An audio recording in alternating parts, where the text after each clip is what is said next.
What's up, guys? Welcome back to the channel. We are making a transition today from this being a breeding chicken area where we had the rooster and a few hens, choice hens, to the rabbits. Look at that, dude. What's up? These are the meat rabbits. Pretty excited about this. So that's the first guy. Sweet. We've got 3 total. Don't know much about them. Know that the males and females are bucks and does. So we got that part figured out. This is an area where I originally started with chickens. Well, like, I guess on our second phase of chickens, we started here. This is a brooder box. This is our original coop. Got it for 20 bucks from my neighbor. Painted it, put a better roof on it, things like that. And then eventually we fenced this area out as we started to get like 12 chickens. And then we got that from a Tractor Supply, which I wouldn't probably do it again. It's like a $1,000 coop. It's worked well for 2 years. Probably get another year or two. Keep patching it up, but eventually it'll just be like a tear down, burn, coop. Not a forever thing, but like, I guess it worked for the moment we need it. Got grass seed in here. Everywhere has been planted with grass seed. Gonna clean up some of these bricks. Ideally, we're gonna turn the outside area here of this hutch now into just like lush green. This is longevity spinach on the ground, so I'm propagating tons and tons of this stuff because the rabbits, ideally I want this to just grow like wild, like just not even be able to maintain it in here.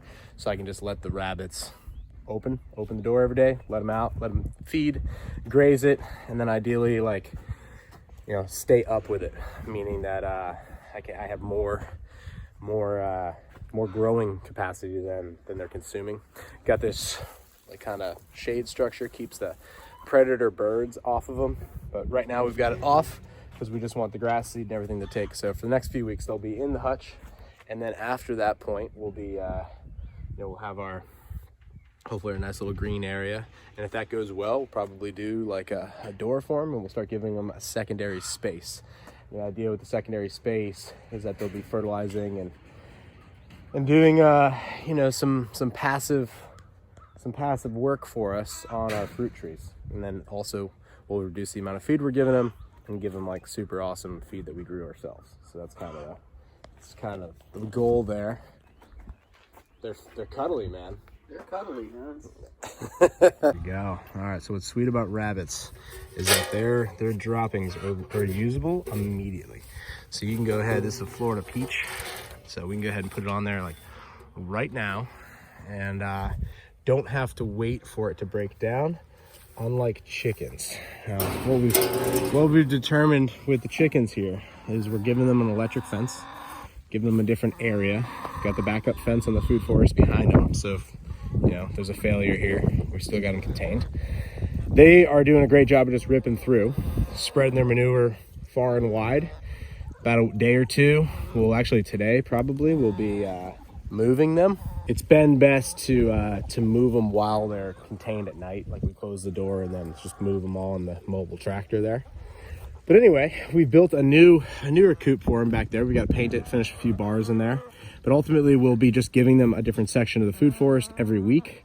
And so we'll chop the food forest into like eighths. And then every 2 months, they'll hit every square foot of the food forest to do exactly what they're doing right now. They'll be weeding it, tilling it, fertilizing it. Then we'll add mulch on it. We've got a bunch of mulch over there, mulch chips. So we're about to re-chip this, make it all nice and pretty. Looks great for visitors, friends, family. Helps keep the chicken poop in there, and then break it down. Worms, all that stuff will come back in that area. And 2 months later, the worm population will be much greater than it was on this last round, and they'll just be a continual cycle. They do a couple nice things for us too, like we'll trim. Like this is a lime tree. They're key lime.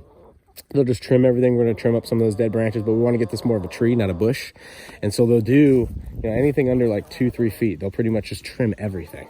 They did this area over here. So once we mulch it, it'll have some definition and like some good looks to it. This will be the next area that they're going into. Lots of stuff on the bottom here to trim up. And they're basically just consuming it. They're requiring less grain feeding, which is great. We'd like to get to the spot where we're not giving them any grain, ideally.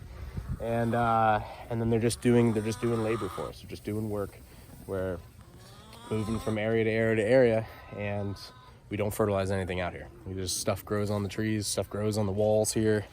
Looking for passion fruit. We've been scoring some passion fruit here this month. They've been all coming in. I see one on the ground over here. One that's fallen. It's ripe and ready. So anyway, like all this stuff is just basically just a flywheel, continual production, and we're just doing that through management. Like, we're just doing that through, like, how are we managing it? If we want to change the land, we'll change the management. And so in here, we like the chickens for management. Probably go ahead and, if our infrastructure is tight enough where they can't dig around it, we'll probably allow the rabbits too, like, more space out here. But we're gonna go slow with them because I've only had them for like a week. I don't know exactly what's going on, but you know, rabbits are providing us awesome fertilizer, like ready to go fertilizer, and then they're also providing us a meat source that, like, reproduces fast. So that's really cool. Likewise with the chickens, they're providing us eggs, meat, and, like, work with labor. So all right, so what we got going on here is this is an area the chickens just came off of about 2-3 weeks ago. So we're adding another layer of carbon, which is just mulch, and we're just gonna dress the whole place up with mulch. We're just gonna let it sit for the next 2 months. No one's gonna weed it, no one's gonna touch it. We've got a couple loquats coming in, which would be cool. And calamandins are coming in nice. Cherries just constantly fruiting. These guys are neat. You just cut this little cactus off, throw that in your salad. And so everything there is, like, fruit in this little, like, salad bar area. And we use chickens to clean that area up. Like, they literally, there's a bunch of longevity spinach under there. They just devoured it. Hibiscus, cranberry hibiscus, just devoured it. So now it's at a spot where it needs to rest. They got fed. Now we're just bringing in carbon for the worms and keeping moisture and heat, all that other stuff in there. I'm gonna jump on this pitchfork and start spreading it around. And that's it, man. That's the game right there.